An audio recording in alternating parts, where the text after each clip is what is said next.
You've been taught to fear angry people, the ones who raise their voice, who slam doors, who let you know immediately that something is wrong.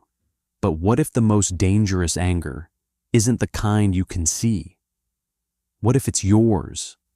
What if somewhere behind your smile, in a tone of voice that never wavers, you've gotten frighteningly good at making sure no one ever sees it? Not because you don't feel it, because you learned a long time ago exactly how to hide it. By the end of this video, you won't be able to look at your own calmness the same way again.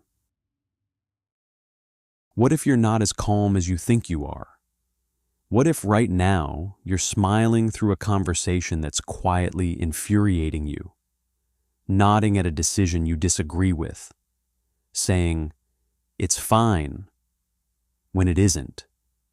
What if tonight you'll go home, replay that conversation in your head, rehearse the argument you never had, and feel your jaw tighten just thinking about it?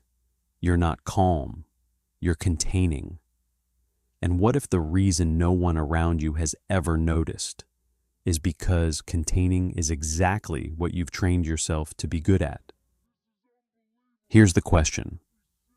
This video is really asking you, if anger is a normal human emotion, why does it feel like you have none of it, while other people seem to explode over the smallest things? The answer is uncomfortable. You probably feel just as much anger as they do. The difference is what you do with it after you feel it. Anger is what psychologists call an activating emotion. It exists to signal that one of your boundaries has been crossed. It's not a flaw in you. It's your system working correctly. But somewhere between your childhood and your adulthood, you learned a different lesson. Expressing anger is dangerous. Not physically dangerous, necessarily, socially dangerous. It might make someone leave. It might make someone stop loving you. It might make you difficult, dramatic, too much. So the emotion didn't disappear. It just changed address in you. It moved from your face to your body, from your voice to your silence. What if hiding it was never the same as not having it? What if it's actually taking real, measurable, exhausting effort from you every single day? So what if we go back further? Not to your office or your relationship or your friend group, but to your dinner table years before any of that. What if you were once a child who learned quickly that certain emotions were welcome in you and others weren't? Maybe when you cried, you got comforted, but when you got angry, you got punished, mocked, or ignored.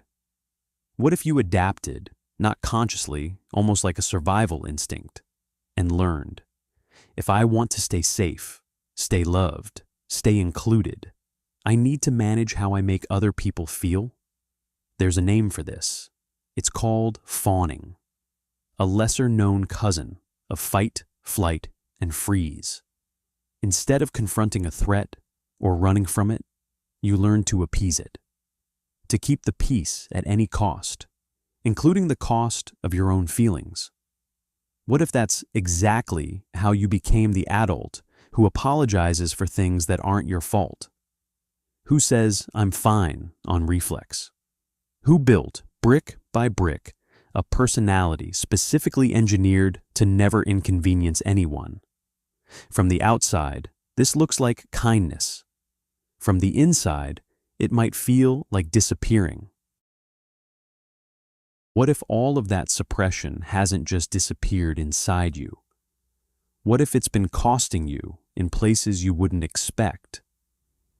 Chronically suppressed anger has been linked to elevated stress hormones, tension-related symptoms like headaches and jaw pain, and a general sense of low-grade exhaustion that's hard to explain. Your body has been keeping a tally, even when your face hasn't. What if you're the nice one, and also, quietly, the one harboring the most resentment? A a slow-burning, backlogged anger that never got its moment. Resentment doesn't disappear when you suppress it. It just reorganizes itself into something quieter and more corrosive.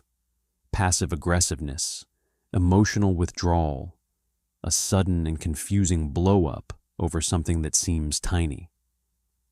What if the last time you snapped out of nowhere, you didn't actually snap out of nowhere? What if you snapped after the 400th thing you never said anything about? This is the paradox you might be living in. The harder you try to avoid conflict, the larger and more dangerous the reserve of unresolved conflict you're building inside yourself. What if this was never really about a flaw in you at all?